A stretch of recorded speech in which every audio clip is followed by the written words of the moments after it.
All right, so hopefully this is the very last video I have to do for lessons, but I do hope it's been a little bit more helpful for you than just saying, hey, open your book and get started. So this is lesson 4.2. You should have corrected with only a red pen your assignment from last night. Make sure you're doing that.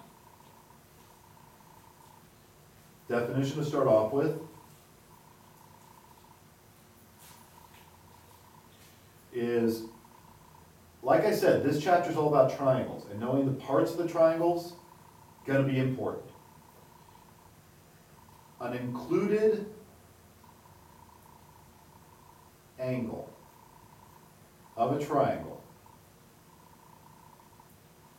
is an angle that is formed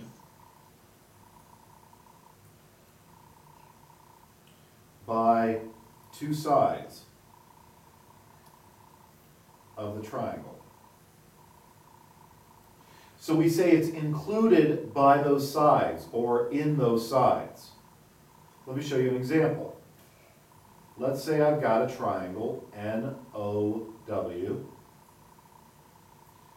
I would say that angle N is included by ON and WN. Because ON and WN form angle N. Just like angle O is included, and let's change that to included angle. That'll be a little bit clearer. Of, well, what two sides make it? NO and WO.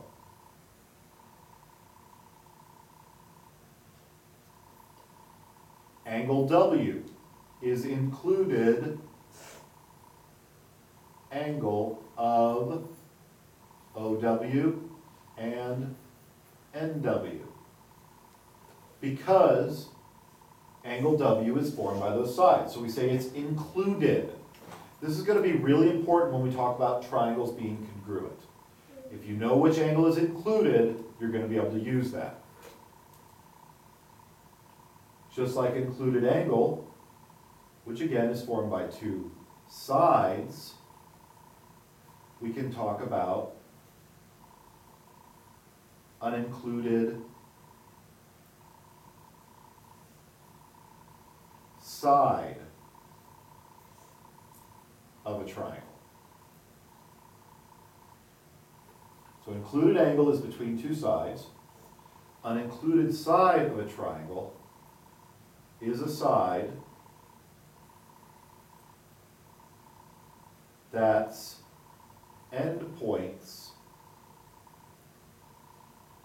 are two vertices of the triangle. Now, every side has its endpoints as two vertices. What we're trying to say here is that it's included by those angles that are the endpoints. So let me show you again another picture.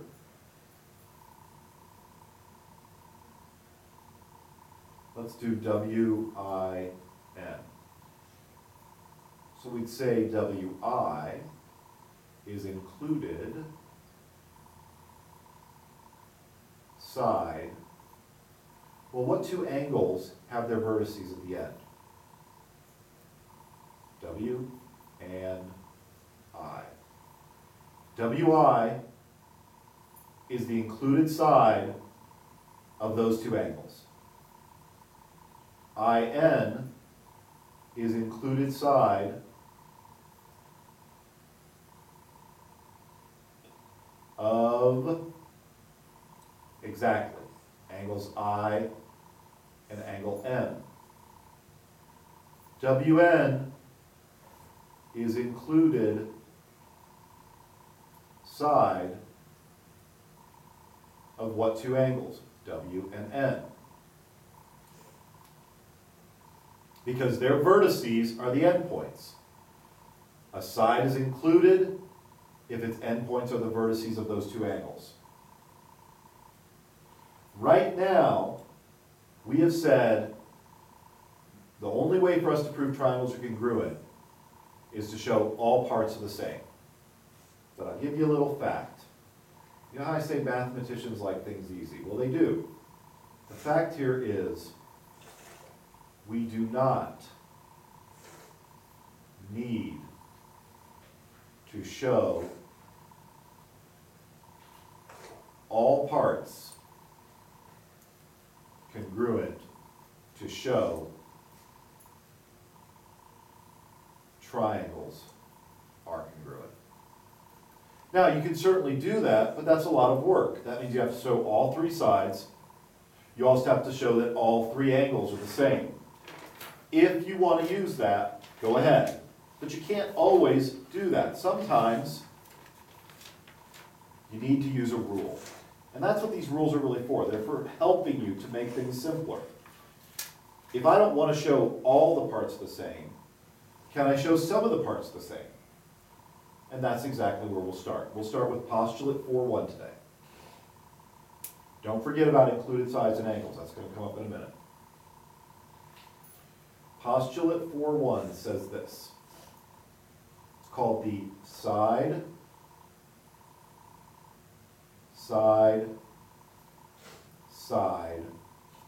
postulate. Most of the times we'll just refer to it as SSS. And it very simply says, you can ignore the angles if all three sides of one triangle are congruent to three sides of a second triangle, then the triangles are congruent. You can forget about the angles if you know all three sides are the same. Let's do a diagram.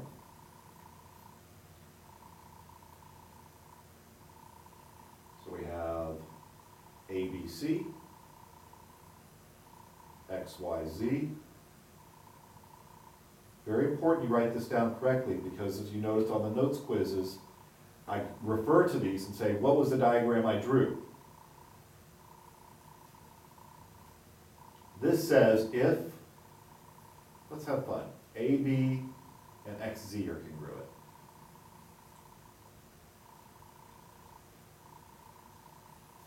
And let's say YZ and AC are congruent. And let's say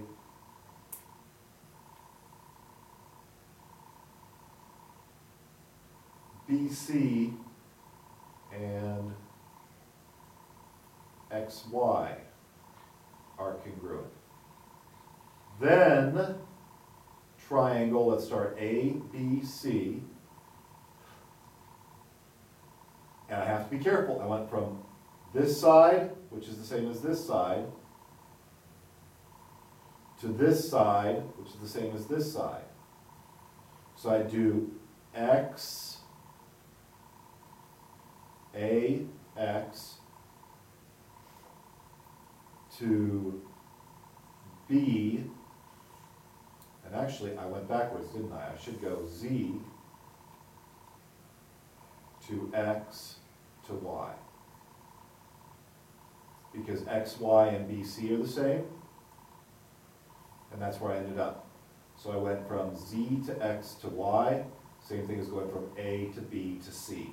This side and this side correspond, so then I do this side and this side. Sometimes you have to look at it real careful. That's side, side, side. That's the simplest one. Now let's get into the included angles and included sides. And it's going to say to you, what proves these triangles are congruent? You're going to have to say, oh, it's side, side, side. Or, oh, it's, well, postulate 4.2. Which is side, angle, side. SAS. And this is a postulate. You can call it postulate 4-2, you can call it postulate 4-1, you can call it side, side, side, you can call it side, angle, side. The whole point is, why do we know the triangles are congruent? That's what this chapter is about. Now, some of you you've heard the word sass before, like, don't you be sassy me, boy. That's what this is. I always say sassy whenever I read this. And what it says is, if two sides and the included angle, there's that word, of one triangle are congruent to two sides and the included angle of a second triangle,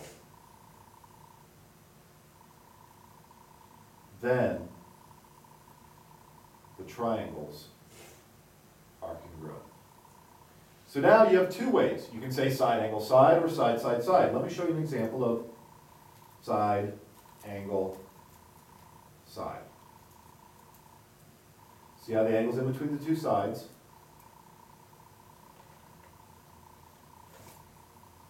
See how the angle's in between the two sides? This angle is included by these sides. This angle is included by these sides. This side equals this side. This side equals this side. These are congruent by side, angle, side. What's the difference? Let me show you another example. This angle is included by these sides. That looks fine.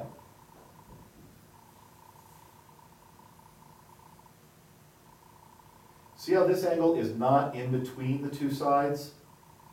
So this angle equals this angle, okay. This side equals this side, okay. This side equals this side, okay. Problem is, the angle's not included here. You can't say. Now we don't know, they may be congruent, but we can't say they are by side, angle, side, because the angle isn't included. It's not between them. Will not work.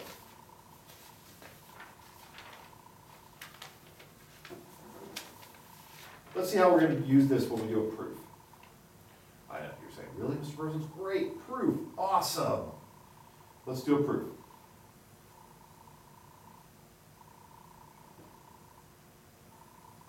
Let's give you this diagram.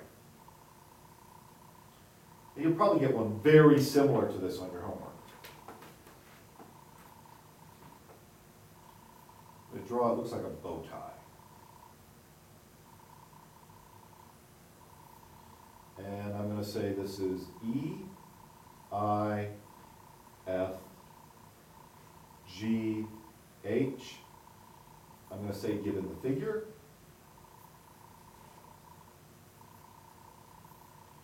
Let's use this, this, and I'm going to say that this is supposed to be an F. Make sure you don't think that's an I. And F is the midpoint of GI. I want to prove that triangle EFI is congruent to triangle HFG. Let's start with a statement and a reason, as usual.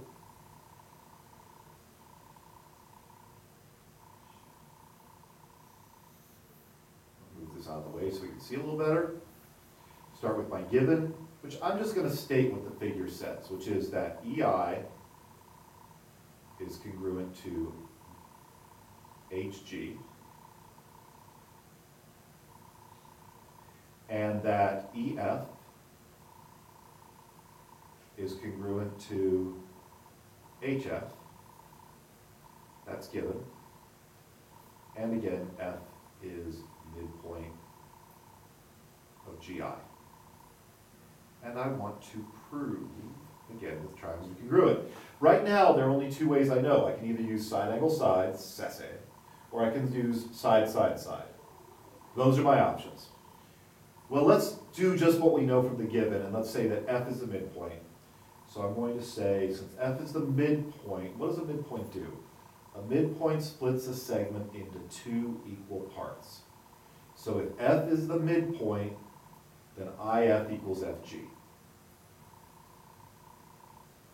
Don't make this hard, by definition of midpoint. Now with triangle proofs, I find it really helpful to go in and mark what you know once you say it. But wait a second. This proof, which everyone, of course, still thinks proofs, ooh, icky, they're really not bad. All of a sudden now I have this side equals this one, this side is the same as this is the same as this. Well, I have three sides. I'm done. EFI congruent to HFG by side, angle, side, QED. Because I have, oh, wait a second. Well, that's side, angle, side. I haven't showed any angles are the same. That won't work. I can only say I've got one pair of sides, two pair of sides, three pair of sides. So it's side, side, side. If you have three pairs of sides, the two triangles are congruent. See, very simple. Don't make this difficult. Now some of you, I know, are saying, wait a second. Aren't those vertical? Couldn't you say those are equal? And then say side, angle, side? Well, you could, but you're going to have like 2 or 3 extra steps. Don't work harder, work smarter. And remember, you can always call me till 7 o'clock. Before you know it, I'll be back though. Let's look at another example. Really, Mr. Berzins, can we? Yes, we can. Let's say I have this weird looking figure. Don't say what you think it is because you don't know. Could it be a parallelogram? Maybe. Could it be something else? Maybe. We do not know. Let's call this A, B, C, D. I'm going to say given the figure. And I'm going to say prove triangle A, B, C is congruent to triangle CDA.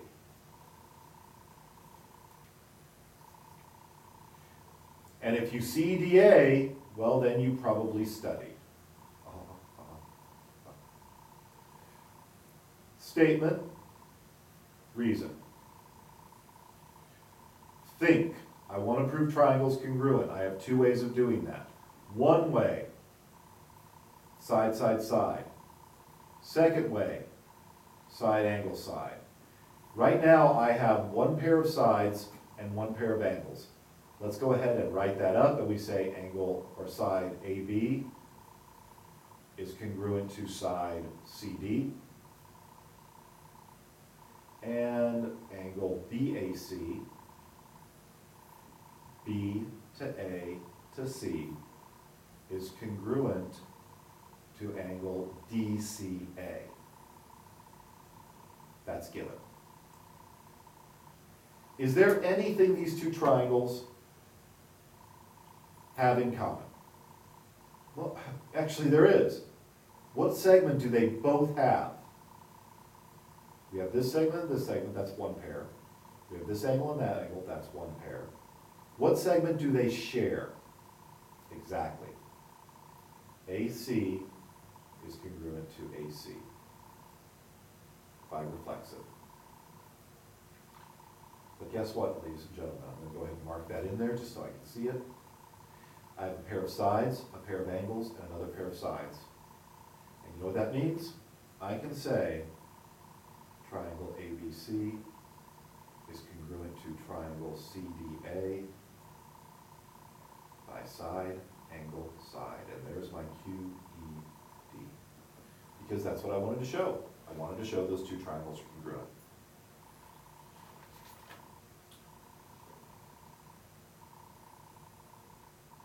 And with that said, I think I'll let you go and stop it for today, because I'll be back and we can review a little bit more on 4.1 and 4.2 coming up. I know what you're worried about. Hey, wait a second, don't we get homework over break? Of course we do. Page 230, 1 to 4, 9 to 18, 24 to 26, 35 to 38.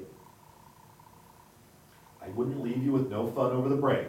So again, 1 to 4, 9 to 18, 24 to 26, 35 to 38, and that'll do it. Have a great break, and I will see you Monday.